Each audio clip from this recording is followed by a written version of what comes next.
એક ભેડિયા મેહુલની પાછળ પડ્યો.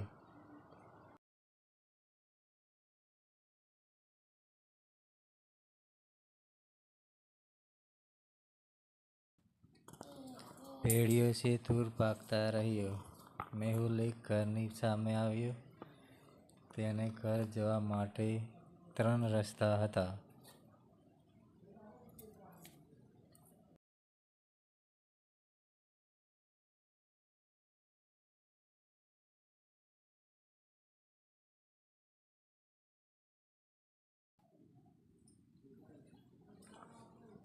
પહેલા રસ્તા પર મમ્મીયા હતી.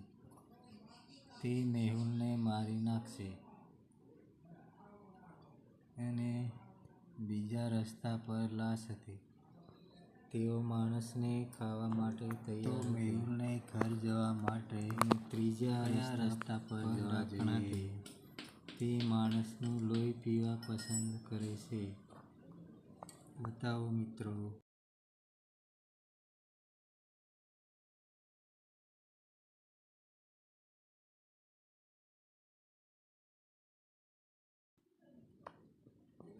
ત્રણ રસ્તા છે. પહેલો, બીજો કે ત્રીજો?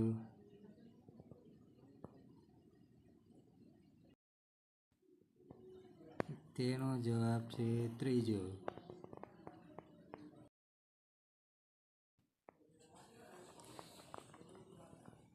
તે કેવી રીતે? તો જાણીએ. આ સમયે દિવસનો હતો અને સૂરજ બહાર છે. ડાકણ દિવસમાં નહીં આવે. એટલા માટે મેહુલ ત્રીજા રસ્તો પસંદ કરશે.